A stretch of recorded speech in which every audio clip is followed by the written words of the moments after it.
रहमतुल्लाहि व बरकातुहू।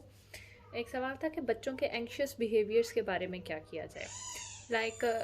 उसमें ये होता है कि बच्चा कहता है, मतलब नेल बाइटिंग हो गई जिस तरह से, या बहुत रिबेलियस हो गया कि बच्चा हर वक्त गुस्से में रहता है, या बच्चा बहुत ज़्यादा कंफ्यूज रहता है, या बच्चा बहुत ज़्यादा खामोश रहता है। तो ये वो बिहेवियर्स होते हैं जिसको आप एंग्शियस बिहेवियर्स कह सकते हैं।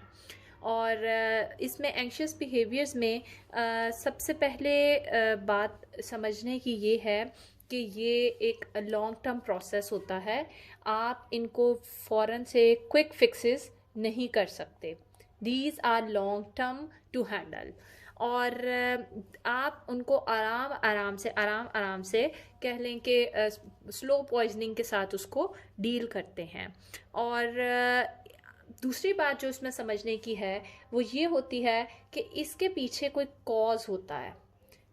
हर बिहेवियर के पीछे कोई कॉज है। आपने बिहेवियर के ऊपर नहीं जाना, आपने बच्चे के बिहेवियर के पीछे छुपे हुए कॉज को समझने की कोशिश करनी है और उस कॉज को ठीक करना है। अगर एक बच्चा जो है वो नेल बाइटिंग करता है तो आप देखेंगे कि वो किस वक्त में नेल बाइटिंग स्टार्ट करता है। सबसे पहला स्टेप आप ये करेंगे कि आप बच्चे को बताएंगे कि नेल जो है ना वो खाने से आपके नेल्स ख़राब हो जाएंगे। ठीक है, आपसे डांटेंगे नहीं कि क्या तुम छोटे बच्चों की तरह नाखून खाते रहते हो। एक यही जुमला होता है ना, नॉर्मली हमें सुनने को मिलता है। तो आप उसको ये कहेंगे कि बेटा नेल बाइटिंग से आपके प्यारे से हाथ हैं वो बिल्कुल ख़राब हो जाएंगे और आप को खुद ही को अच्छा नहीं लगेगा। दूसरा, आप उसको ये बताएंगे कि जब आप नेल बाइटिंग शुरू करते हो इसके पीछे कोई ना कोई वजह होती है कि आप बच्चे की हेल्प करेंगे उसको वो वजह सॉर्ट आउट करने के लिए। फॉर एग्ज़ाम्पल ये कि अगर कोई बच्चा कोई ऐसा देखता है कि जिधर लड़ाई हो रही है या जो बहुत ऊंचा बोला जा रहा है और वो उससे डर गया हुआ है, वो एकदम से नेल बाइटिंग करना शुरू कर देगा। और जब वो नेल बाइटिंग करना शुरू कर देगा, फर्स्ट आपका माइंड जो है वो सबसे पहले ये सिग्नल रिसीव करता है, अच्छा ठीक है, यानी कुछ ना कुछ शुरू हो गया। तो आपका माइंड वहाँ से उस फियर से डिस्ट्रैक्ट होकर नेल बाइटिंग की तरफ जाता है। तो आप अपने बच्चे को इसको टैकल करने के लिए ये सिखाएंगे कि जब भी आप पहली दफ़ा हाथ मुंह में डालो तो आपने क्या करना है कि आपने उस पॉइंट को नोट करना है सबसे पहले कि अच्छा ये हुआ है, जिसके बाद मैं मुंह में हाथ लेके गया हूँ।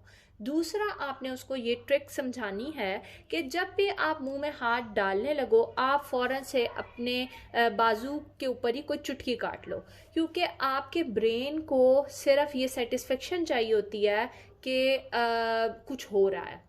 उसको ये नहीं पता चलता कि आप अपनी वही हैबिट कर रहे हैं या आप अपनी हैबिट को चेंज कर रहे हैं। तो जब आप कोई पेन वाली चीज़ देते हैं, नेल बाइटिंग इटसेल्फ एक थोड़ा सा पेनफुल होता है कि अच्छा चक्की मारी है और कुछ हुआ है, तो आपके ब्रेन को सिग्नल जाता है कि अच्छा ठीक है।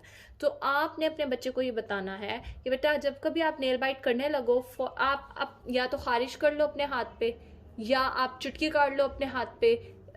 तो भी आपके ब्रेन को वो सिग्नल चला जाता है और ब्रेन की वो जो डर के वक्त की, एंग्शियस बिहेवियर के वक्त की नीड होती है वो ब्रेन की पूरी हो जाती है।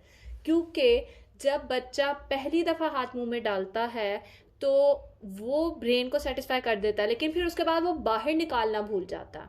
सो असल में उस एंग्शियस पॉइंट के ऊपर आपने सिर्फ ब्रेन को ये बताना होता है कि मैंने तुम्हारी नीड पूरी कर दी है। वो आप किसी और तरह भी पूरी कर सकते हैं। वो आप खुजली कर लें, वो आप चुटकी काट लें बच्चा अपने हाथ पे हल्का सा, या ज़ोर से जो है वो अपने हाथ पे हाथ ही दूसरा वाला मार ले, तो भी ब्रेन की वो नीड पूरी हो जाती है। सो इस तरह से बच्चा अपने इस एंग्शियस बिहेवियर, जो सा भी उसका बिहेवियर है, उसका ऑल्टरनेटिव जो है वो इस तरह का एक्टिविटी से वो अपने माइंड को डिस्ट्रैक्ट कर सकता है। क्योंकि माइंड को सिर्फ रिप्लाई चाहिए होता है, माइंड को ये नहीं चाहिए होता कि किस तरह से रिप्लाई आ रहा है। Mind doesn't bother that. So बस आपने बच्चे के उस कॉज को ढूंढना होता है कि वो क्या कॉज है जिसकी वजह से उसका ये बिहेवियर आ रहा है, और ये आहिस्ता आहिस्ता खुद ही ख़त्म भी हो जाता है। अगर आप उसके बिहेवियर के ऊपर फोकस करते रहेंगे तो वो सारी उम्र ख़त्म नहीं होगा। अगर आप उसके कॉज को किसी दिन ख़त्म कर पाएंगे तो वो इंशाल्लाह आप उसका बिहेवियर भी ठीक हो जाएगा। जज़ाकुमुल्लाह खैर। अल्लाह हाफ़िज़।